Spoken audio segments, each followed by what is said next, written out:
Aujourd'hui, je suis en ligne avec Dominique Lumacci, bien connu de Radio Pulse maintenant depuis pas mal d'années, notamment par son histoire assez atypique qui nous a beaucoup marqué. En effet, Dominique est atteint de la dermatopolymyosite, si je ne me trompe pas, contre laquelle il se bat depuis maintenant pas mal de temps.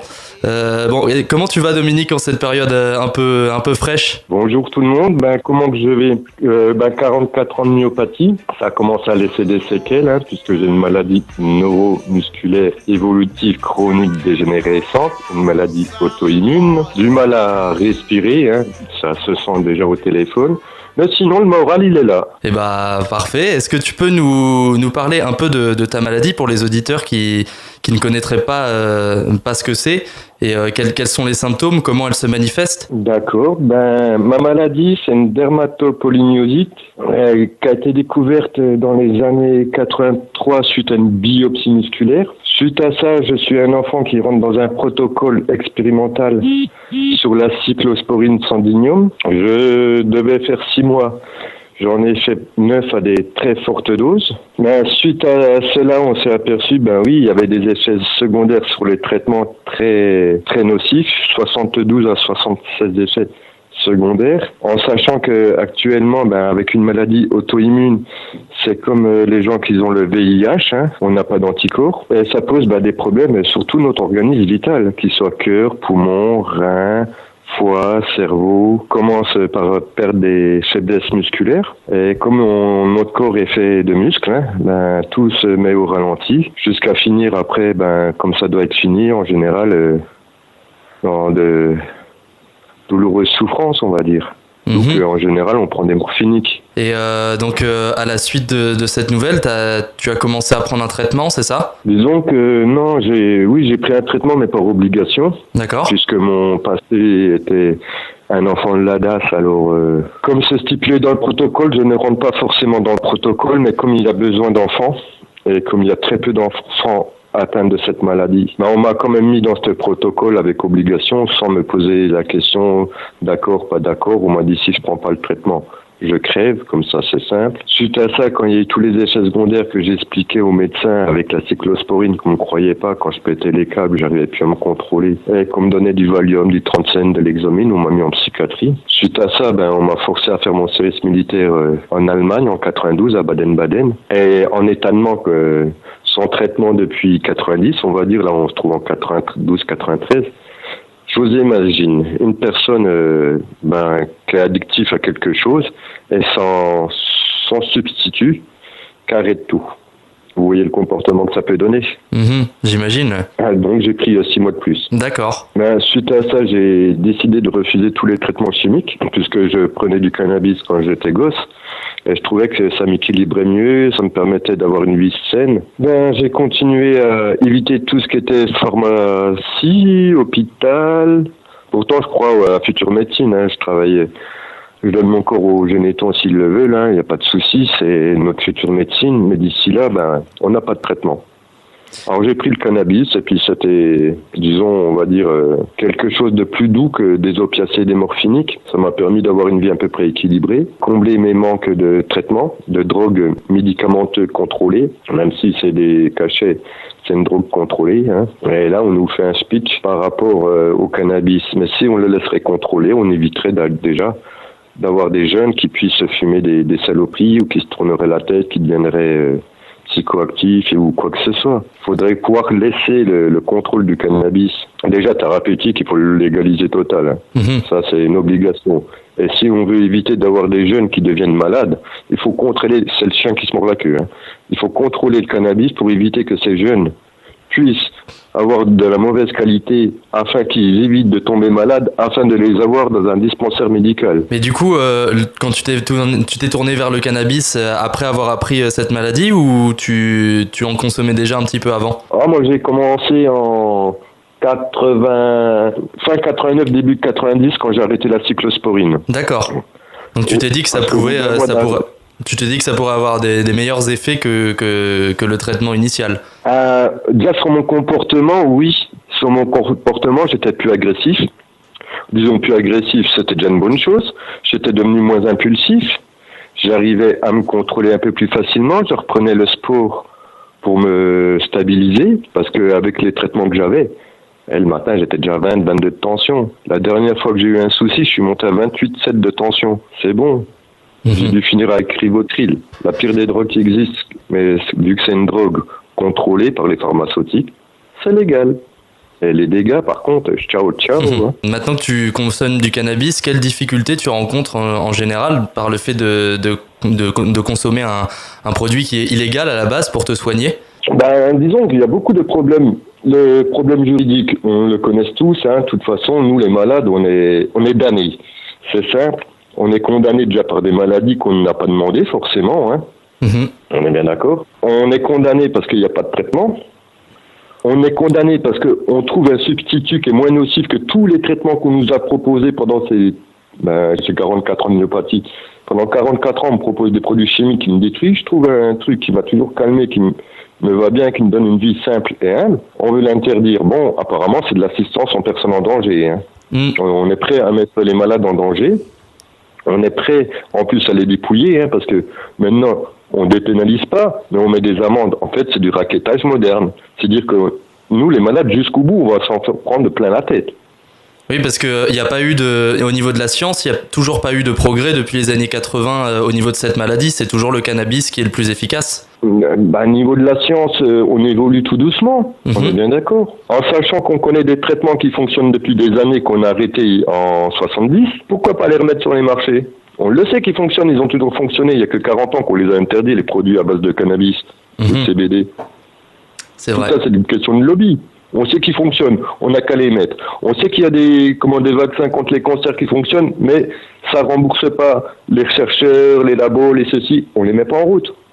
On le sait. Maintenant, nous, les malades, est-ce qu'on doit attendre après un mouvement politique, qu'il soit de la gauche, de la droite, n'importe, hein, ou des médecins pour prendre soin de notre vie ? Je crois qu'on a quand même une chance, c'est qu'il y a eu 2 êtres sur Terre, une femme et un homme qui sont aimés, qu'ils ont fait le plus beau geste de l'amour, c'est de donner une vie. Ils ont donné la vie à une personne. J'estime que mes parents m'ont donné la vie, j'ai le devoir de prendre soin de ma vie. C'est humain, je pense. Et du coup, après ça, tu as décidé de t'engager pour en faveur du cannabis, médicinal en tout cas. Et tu as donc décidé de monter une association ? Alors, pour monter l'association, on va dire que ça a commencé en 2015, 2016. Je voulais pas monter d'association parce que bon, je connais quand même pas mal de membres d'associations. Quand on s'aperçoit que dans une association, il y a 10 personnes, sur les 10 personnes, il y en a une de bonne, une de mauvaise et 9 de bonnes, mais que la mauvaise personne met une mauvaise réputation à tout le monde, on n'a pas envie de travailler forcément avec. Alors j'ai monté un collectif de malades, puisque tous les malades venaient à moi, ils se plaignaient de certaines associations qui se servaient d'eux, qu'on disait que le combat de malades, franchement, c'était du caca, que mon équipe, c'était de la merde. Mais on a quand même monté cette conférence de malades. Alors, on a fait le Tour de France. On a été chercher les questions chez les malades. De quoi ils avaient besoin, ainsi de suite. On a fait le Tour de France pendant 2-3 ans. On a participé à des marches. Et en 2017, suite à la marche de Paris, on nous a boycottés. Alors, le combat de malades, il a été complètement boycotté 2016-2017. On a décidé de monter notre association. Voilà, tout simplement. D'accord. Elle est venue comme ça, cette assos. Et donc, c'est comme tu le disais, c'est une asso qui est gérée principalement par des gens malades. Est-ce que c'est un gage de confiance vis-à-vis des autres personnes malades qui ne connaîtraient pas encore l'asso en général ? Disons que c'est surtout des malades qui n'ont plus confiance à des médecins, mais qui ont confiance à d'autres malades puisqu'on vit dans le même monde. Oui, c'est sûr. On a plein de similitudes. À partir de là, on se fait tous confiance, comme je dis toujours. On est peut-être des canards boiteux, parce qu'on est des handicapés, mais on marche droit. On a des principes. Vous voyez, moi je suis pas assermenté, on est bien d'accord. Mais pour travailler avec du cannabis, vous trouvez pas qu'il faut peut-être montrer 10 fois plus la patte blanche que qui que ce soit ? C'est ce que je fais. Est-ce que vous avez reçu du soutien de certains médecins qui étaient favorables à votre cause ? Oui, j'ai le docteur Ziegler, qui est mon neurologue, qui a toujours été derrière moi, et qui est neurologue du Téléthon, de l'AFM en même temps, qui m'a fait un certificat, qui a fait plusieurs témoignages. Lui, il défend vraiment le droit des malades. Hein. C'est vrai que c'est bien aussi d'avoir des médecins de son côté qui peuvent lever la voix en faveur du cannabis. Oui, puis on a quand même des bons addictologues en France. Mhm. Et, Qui défendent la cause. et concernant votre association, est-ce que vous avez des actus en ce moment? Comment ça se passe au niveau de l'association? Actuellement, l'association, elle est sous contrôle judiciaire pour voir si elle est fermée ou non. D'accord. Bon, au pire des cas, s'ils me ferment l'association, c'est pas grave. Hein. Je suis rentré par la porte, ils m'ont jeté par la porte. Je rentrerai par la fenêtre et j'en ferai une autre d'association. Puis c'est tout. Oui, et puis de toute Je façon... travaillerai avec des personnes de politique qui connaissent le droit juridique et d'autres médecins, puis on lâchera pas. De toute façon, on peut pas, c'est notre vie qu'on parle. C'est pas, on joue pas, on peut pas se permettre de jouer. On n'a pas le temps et on a le temps. Quand je dis on n'a pas le temps parce qu'on est en train de mourir, et on a le temps parce qu'on est tenace. On lâchera rien. Et puis l'association, j'imagine que c'est juste une formalité pour avoir plus de crédibilité, mais même sans ça, la solidarité entre les malades, c'est pas ça qui fera tomber votre solidarité avec les autres malades. Ah non, justement. Au contraire, ça la renforce. Le fait que le combat de malade passe au tribunal, il y a de plus en plus de personnes, de bonnes personnes, qui s'aperçoivent vraiment qui on était, puisque au bout de quand même 7 ans de voyage sur les routes à se défendre, pour nous en fait, parce que ce que j'ai fait, je l'ai pas fait pour une association, je l'ai fait à mon compte personnel au départ, parce que j'en avais marre de voir qu'on... Certaines malades, on a des privilèges, on peut avoir des DTU, des dérogations. Mais bon, si certains se satisfait de ça, tant mieux. Moi, je me satisfais pas de ça. J'ai passé ma vie dans les hôpitaux. Quand j'étais enfant, à 7 ans, j'étais déjà avec des personnes qui m'ont fait la leçon sur la Première et la Deuxième Guerre mondiale. Alors, question d'humanité, je n'ai pas envie de m'arrêter parce que je suis référence médicale et que j'ai un statut de cobaye d'État. Si j'ai des statuts comme ça, il faut que ça serve pour tous les malades. Si les médecins, ils apprennent les choses dans les livres, c'est parce qu'il y a des gens différents comme nous, et voilà, on a des références parce qu'ils apprennent de nous. Il y a des médecins qui apprennent à écouter les malades, mais il y a des médecins qui se prennent pour des dieux, effectivement. C'est comme partout, il y a des bons et des mauvais. C'est dur de trouver une équipe de travailler avec, parce que pour une bonne personne, il faut en essayer 100. Parce que moi, là, je suis dans le stade où que... Mon capital vital est plus que usé à 90%, on va dire. S'il me reste quelques années, tant mieux. Mais il y a une chose qui est sûre, c'est que mon successeur, il fera tourner la sauce comme moi je l'aurais fait tourner, parce qu'on a confiance l'un en l'autre. On a travaillé ensemble, on a partagé des épreuves ensemble, des moments de galère. Tout s'est pas construit que dans le bon moment dans l'équipe. Ça a été dur pour nous d'entendre dire que d'autres associations ont dit que le combat de malades c'était de la merde et puis notre équipe elle valait rien. Mais on a quand même tenu parmi les critiques. On s'en fout de l'orgueil, nous on parle de notre vie, on parle de vivre simplement et humblement. Et en général, je voulais savoir quelle vision t'as de la mentalité des gens ou de l'État concernant la question du cannabis actuellement? Sur quel point? Thérapeutique ou récréatif? Déjà thérapeutique, vu que c'est quand même... Sur le point thérapeutique, je pense qu'ils sont ouverts, puisqu'ils se rendent compte, ils sont un peu bloqués. Dans l'Essonne, ils sont en train de voir sur un projet thérapeutique, pilote. Nous, on s'est fermé la sauce parce qu'on était en train de travailler sur un projet thérapeutique, un projet pilote d'un dispensaire. Il y a de l'avancée dans le monde médical, ça, il faut le reconnaître. C'est 6 dernières années, le monde thérapeutique, depuis que je suis passé au tribunal, c'est bizarre, il a drôlement évolué. Il est parti dans le monde, ça a éclaté de tous les côtés. Suite à ça, on peut dire que le monde thérapeutique a dépassé le monde récréatif. Dans l'écoute, ces derniers temps, on entend beaucoup parler de thérapeutique. Est-ce qu'on entend toujours parler sur le récréatif? C'est les malfaits. C'est-à-dire, c'est ce qui se passe dans les banlieues, c'est les conséquences. On est bien d'accord.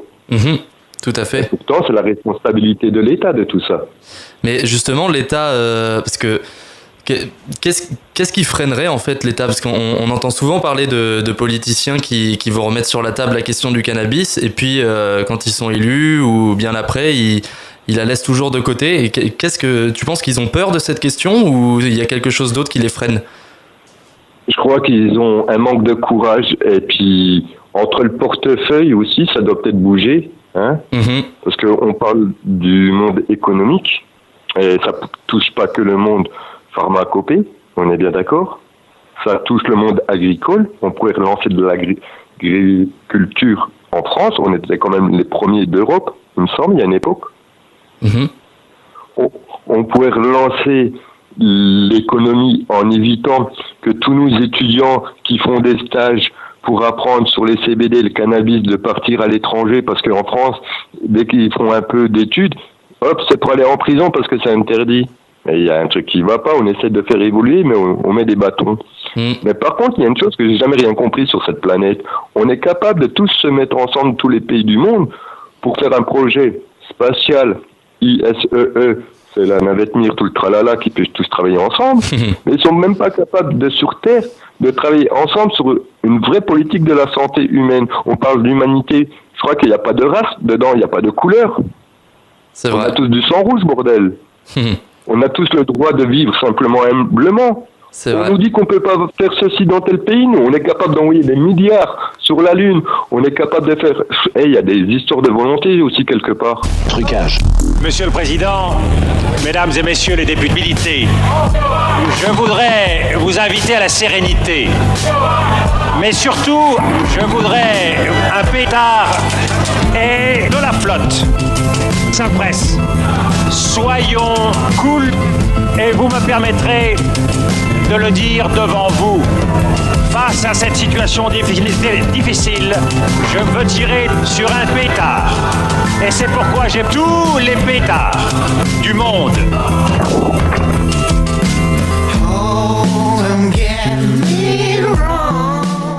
Le décret sur le cannabis en 2013, il est passé quelle date? Au mois de juin, le 5 juin, 5-7 juin, je crois, 2013, si je me souviens bien.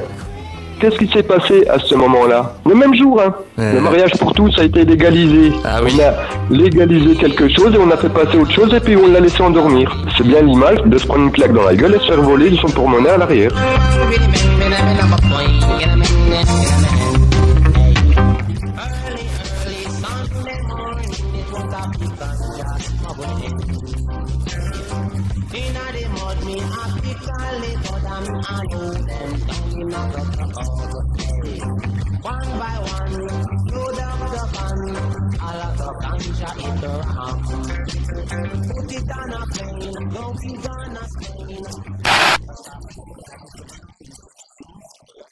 Mais du coup, toi, comment est-ce que tu imaginerais une dépénalisation ou une légalisation en France? Par exemple, on a l'exemple de la Suisse qui a récemment légalisé le CBD et où ça a l'air de se passer très bien visiblement là-bas. Est-ce que tu penses qu'on pourrait prendre exemple, par exemple, sur ce type de pays? Mais on pourrait aussi prendre l'exemple sur le Portugal, question des drogues aussi. Comme ça, on pourrait résoudre pratiquement sur pas mal de choses. Et ça prend quelle forme au Portugal? Ils sont très compréhensifs, question de toutes les drogues. Hein. Il y a des respect des contrôles et il n'y a pas d'agressivité, il n'y a pas de violence comme dans les autres pays. Tout est clair et carré. Pareil, hein. Vous allez en Suisse, vous avez le droit dans certains cantons de faire pousser 3-4 pieds chez vous. Mais oui, on demande aux gens d'avoir confiance. Mais par contre, le gouvernement, ils disent oui, on va réussir à surmonter l'économie, on va réussir à surmonter l'emploi, Ok. Si le gouvernement demande à la population d'avoir confiance, pourquoi la population, on ne devrait pas avoir confiance en elle? Ben oui, on nous demande de gérer notre vie, on nous demande d'éduquer nos enfants. Mais par contre, on ne nous fait pas confiance sur certains trucs. Hein. Et plus qu'il y aura des interdits, puisqu'on a tous été jeunes, l'interdit est fait pour être interdit. Article numéro 1.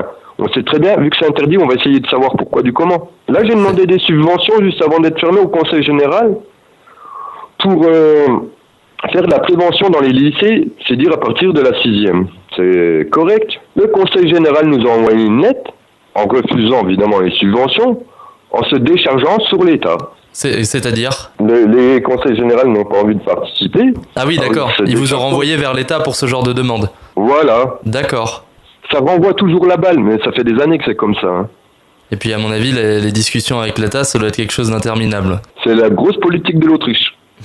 Devant vous, on vous promet des choses, et derrière vous, on vous coupe tout. La voix prouve. Une polémique. C'est la caricature tranquille. Oui. C'est un montage. Un Français sur 4 et un adolescent sur 2 a déjà fumé un joint. C'est vrai. Ah bon? Oui, c'est vrai. Lionel Jospin, dépouillé. Je fume un joint. Je fume du cannabis. De temps en temps, si on m'invite. Jean-Pierre Raffarin. il fait exploser tous les jours. Je suis Explosé. Sous couvert d'anonymat, il accepte de nous détailler son business. Je suis fumeur de crack. Je donne du produit. Je fais fumer les autres. Sur la table, les 4 morceaux qu'il doit écouler les 3 prochains jours. Une bonne gestion de bon père de famille. Celle-là valent combien ?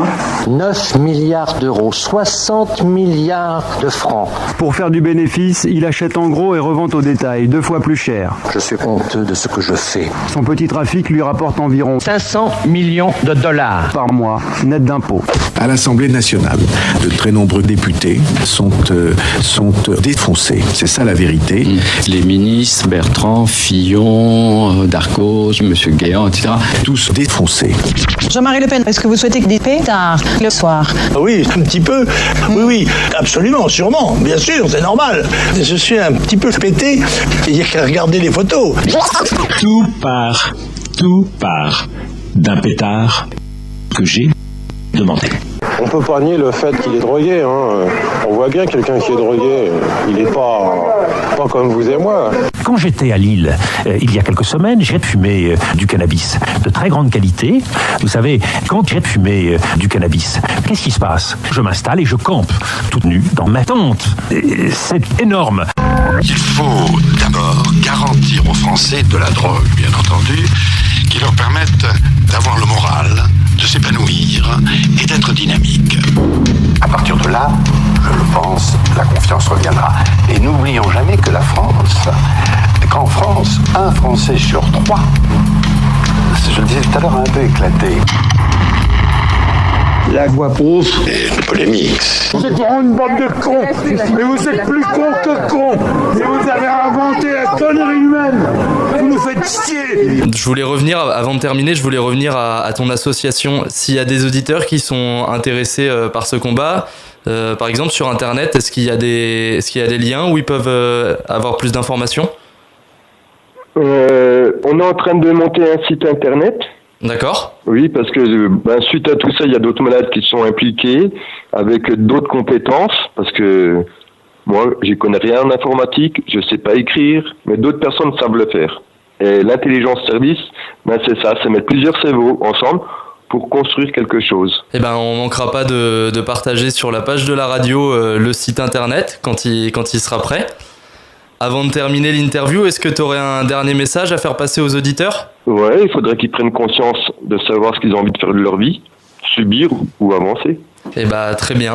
Merci beaucoup Dominique pour ton temps. Merci du temps, merci de l'ouverture d'esprit, puis que tout le monde prenne soin d'eux. Ben, merci à toi et bon courage pour la suite de cette lutte.